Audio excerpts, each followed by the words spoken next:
Hey guys, and welcome back to another new episode of NTom and Volk's Spot of PC. Today we're going to be taking a look at the wonderful tower defense kind of action RPG-ish game, Dungeon Defenders. And those of you who frequented the HellfireComms livestream back in, say, 2011, 2012, will remember me actually playing this, so I do actually have a bit of experience with the game we're covering for once.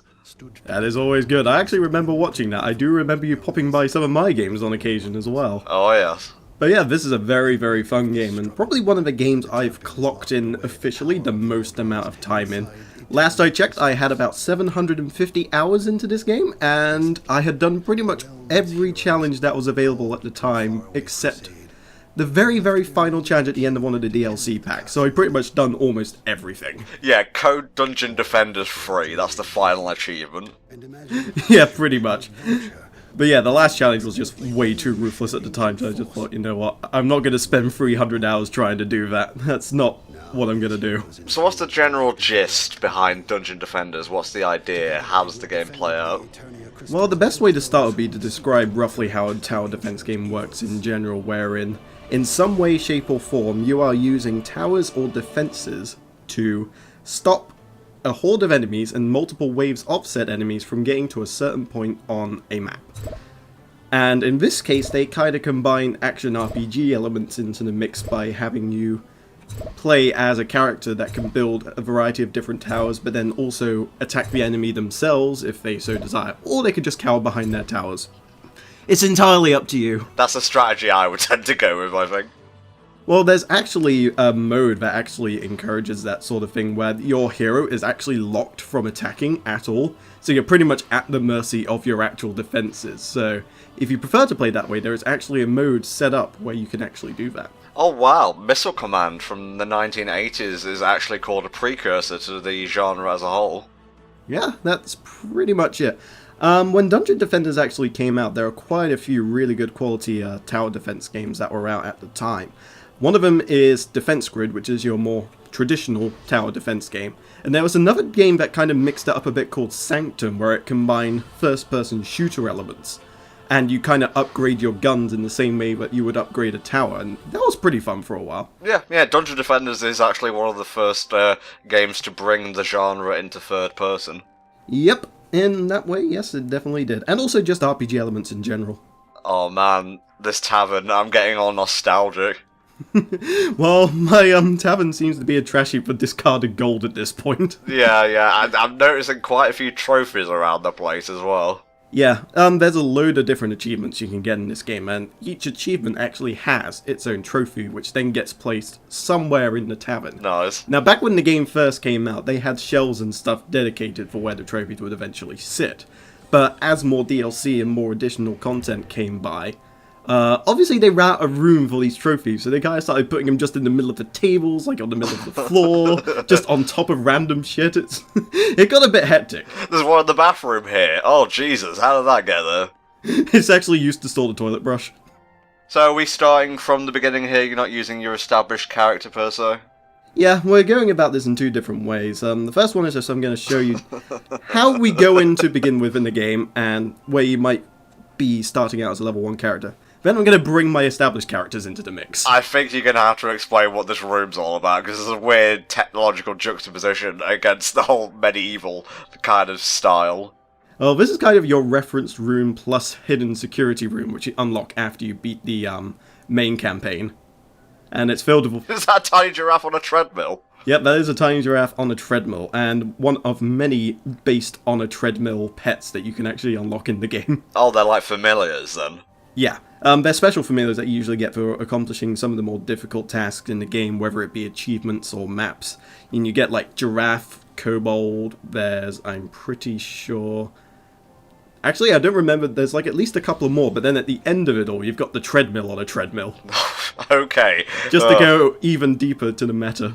So we've got our campaign and we've got our challenges. I'm guessing the challenges, they're a bit less run-of-the-mill than the campaign, so to speak. They can afford to go balls to the walls. Yeah, some of them keep it rather tame, like they keep the overall formula, but they spice it up a little bit. Like, there's a map where you only have wyverns, and there's another map where you might only get ogres, but then you have other maps where you don't build any towers. You and whoever is in the game with you at the time just run through an enemy's established defenses and attempt to destroy their crystals. So you kind of reverse the roles a bit there. Yeah, I like that.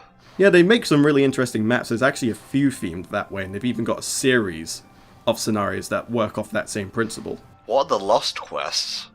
The Lost quests. I think these are quests that were made by the Community Development Team, which was a community-driven team where Trendy basically passed down all the source code in that too, so that they can continue to develop content for the game when they kind of went off and started deciding, right, we're going to pool our resources into our next game, which is Dungeon Defenders 2. Maybe we'll cover that down the line, but we wanted to, like, put sequels as far away from each other in the recording process as possible. Yeah, in the case of Dungeon Defenders 2, it's technically still an alpha, so I'll probably think about putting it somewhere once the game actually comes out. Yeah, probably a good idea. Okay, it's time for you, Mr. Man, to explain classes and the like. Alrighty then, so I'm going to go through each one as they appear. So to start off with, we have the Apprentice, who dons his robe and wizard hat to build towers for the greater good. Yeah, if this was any other game, he would be called the Mage or the Black Mage or whatever. Okay, so the Apprentice's speciality, if you will, is that his defenses are more elemental based than most of the other tower builders in the game. So he has his own specialized like fire tower, lightning tower, and all that sort of thing.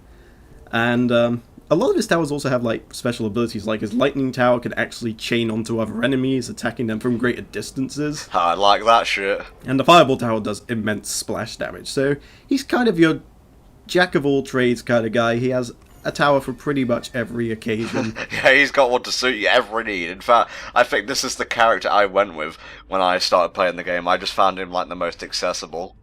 Yeah, it's a great character to start off with, because a lot of heroes, you kind of need to level them up a little bit first to really start seeing good effectiveness from your towers. Like with the Huntress, you could go with traps, but the problem is your traps only have 2 charges.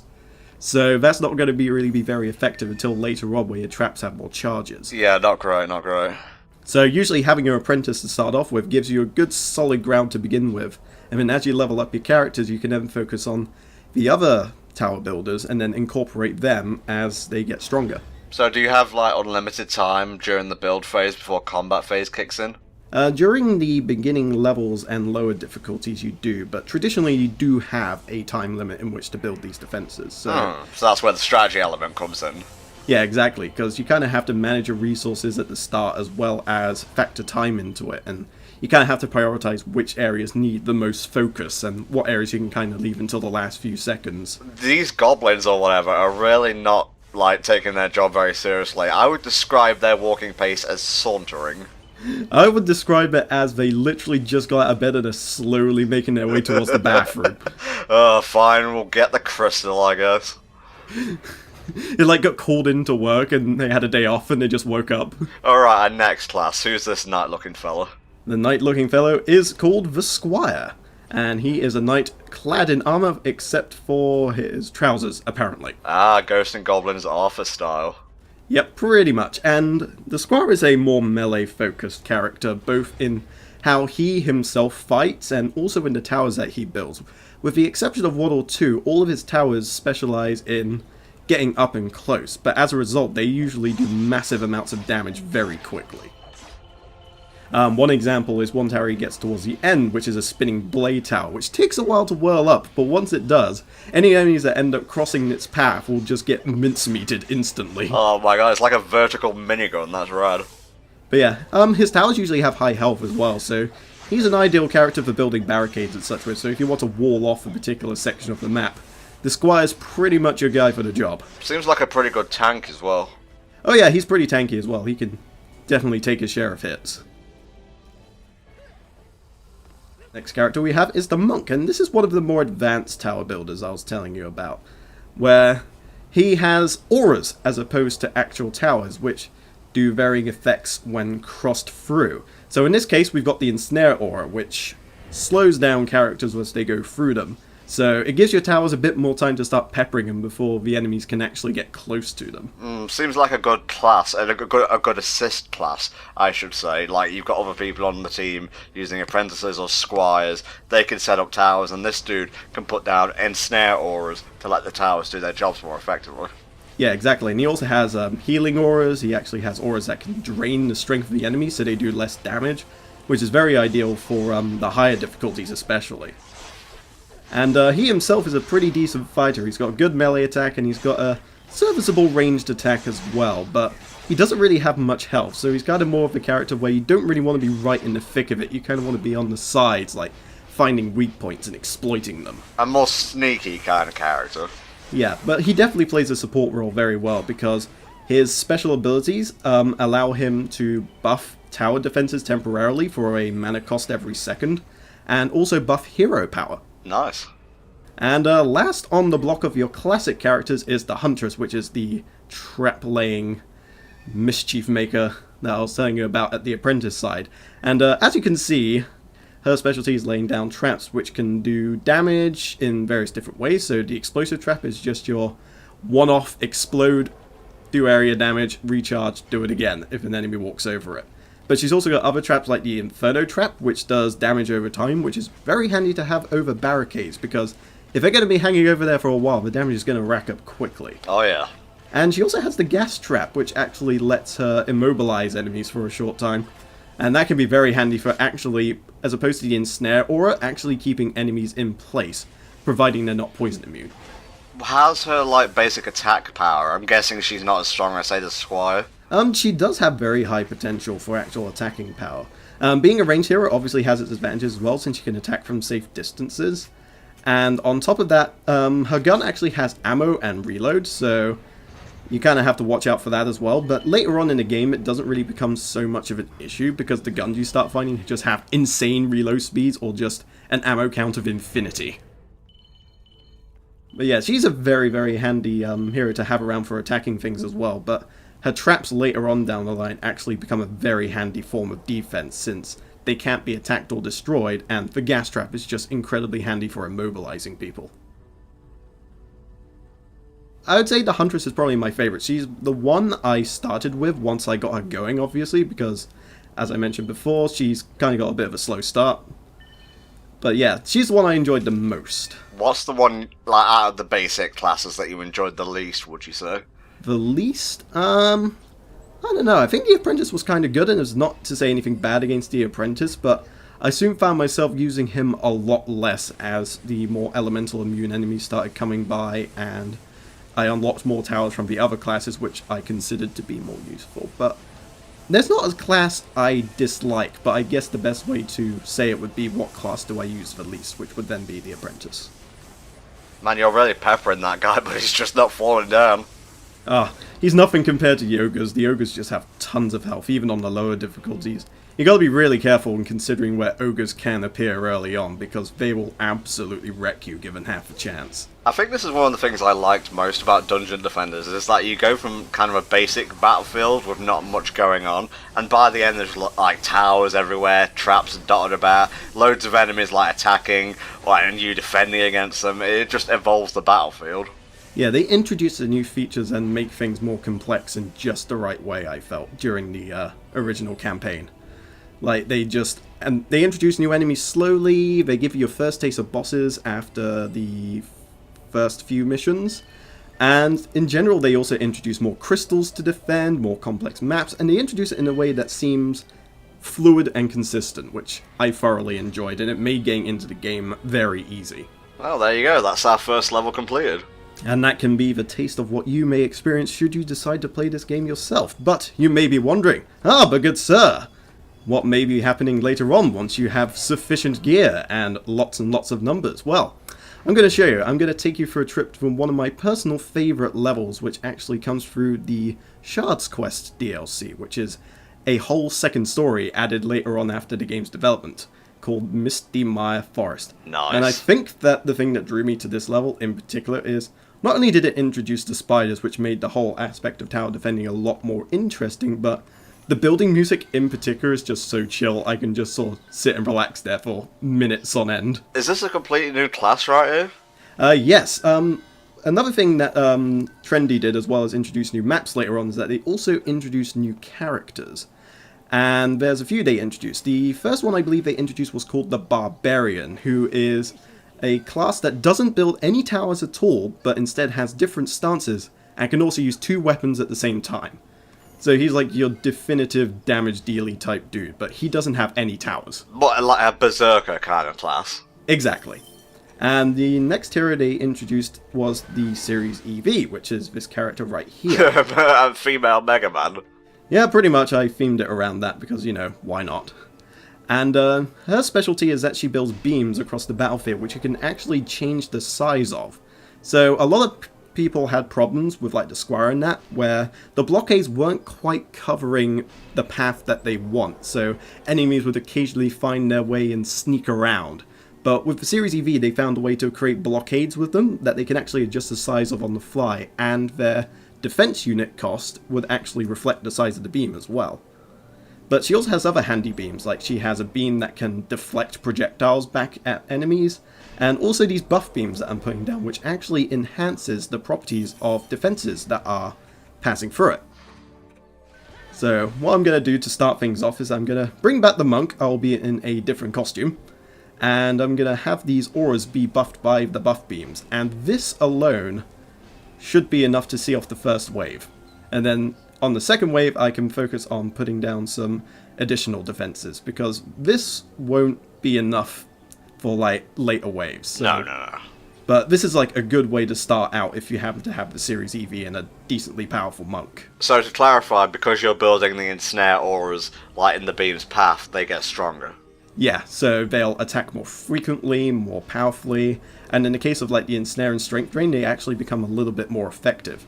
It also increases their area of effect radius as well, so as you may notice, those bubbles, compared to the ones you saw when we first started out, are absolutely huge. Can you explain to me what the crystals at the top of the screen mean? The crystals at the top of the screen are, when you go through these shards quests, what you're looking for is you're looking for shards of the Lost Eternia crystal, which will open up the path to the crystalline dimension, which I have yet to complete, and is probably one of the only things I haven't completed.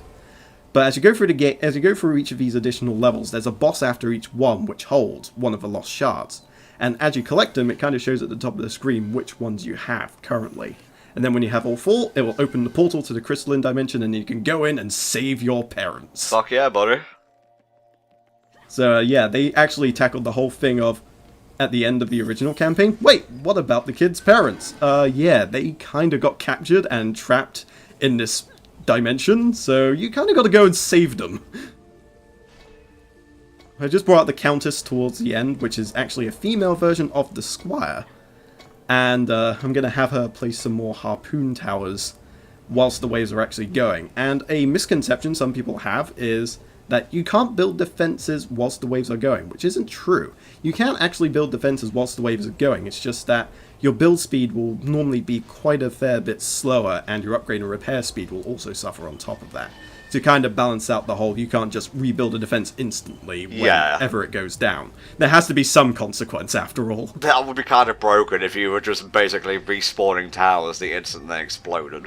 Yeah, and they thought of that pretty well, although you can specialize your hero so that the build speed is actually very fast, even in build mode, but you have to invest your stats accordingly. So what's the deal with the familiars? Do they grant you any special properties or abilities? Well, apart from stats, they also have a variety of different attacks, and they vary from pet to pet. So whilst one might have a melee attack, one may also have a projectile, and there's even a few pets dotting around which have multiple projectiles. And you can actually upgrade it to fire even more, kind of like the same way you could upgrade a gun to fire more projectiles at once. So we're going to go around and start upgrading these buff beams, because of course, upgrading the buff beam is kind of like, by proxy, upgrading everything else for the cost of only one upgrade. So starting with the buff beams is a very, very good idea.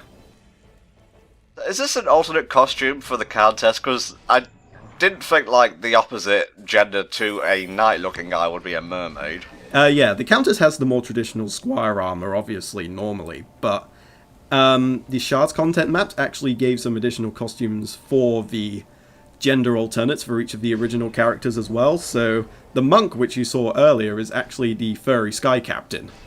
And the adept actually gets a steampunk costume, which is the female version of the apprentice.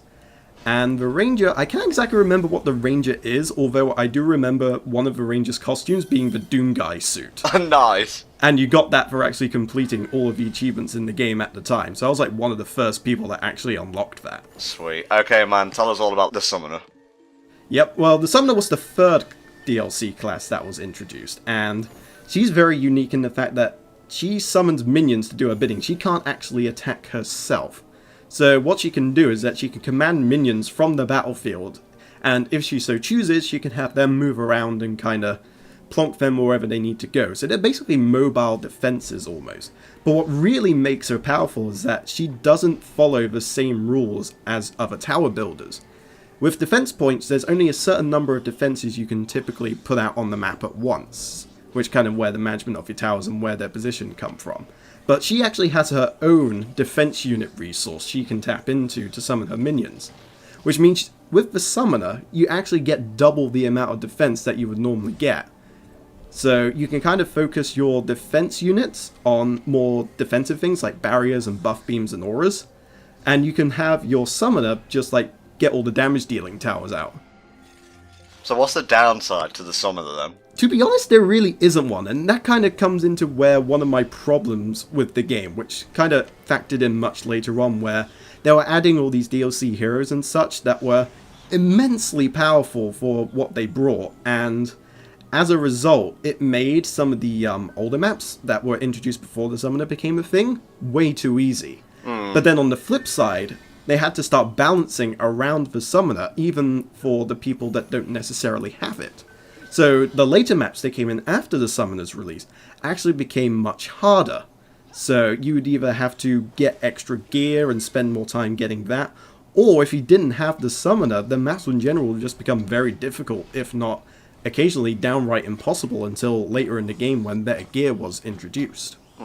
Teething problems of a new class lead to balance issues, I guess. Yeah, exactly, and it was unfortunately something that never really got fixed. I think that if she followed the same defense unit principle, or even if her own defense units were maybe halved, I think it could have worked out a little bit better, but as a result, she's just immensely powerful, and there's no reason not to have one, but the problem is you have to pay in order to get her. But, as far as that's concerned, that's like one of my main qualms about the game, and what actually caused me to start playing it less and then eventually stop playing it entirely, because when I got to the Crystalline Dimension, I just hit a wall that I couldn't really get past without investing potentially hundreds of hours of gameplay into it, and at that point, I was kind of just burnt out by that point.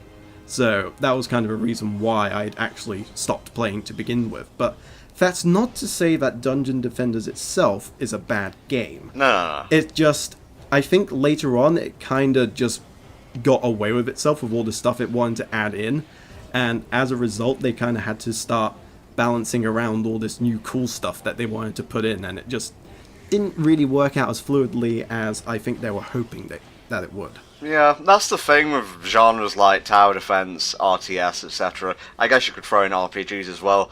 At some point, unless it's like super tightly designed and really well balanced and tested, you're gonna hit a wall, a grinding wall, where it eventually sucks the fun out of it, and you can be as obsessed with it as you like, it's not going to make it any more fun. Yeah, I completely agree with that, and unfortunately, I don't mind doing a little bit of grinding. It's just that with what Dungeon Defenders ended up becoming, it just became way too much for me to want to continue on with it. There's a point where, when you're grinding, you kind of want to receive some kind of immediate reward, or at least a reward equivalent to the time you're investing in there.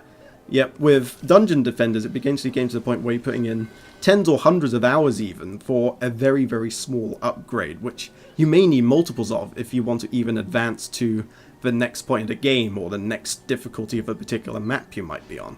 Yeah, it's not even kind of like a skill barrier, it's more like a resource barrier.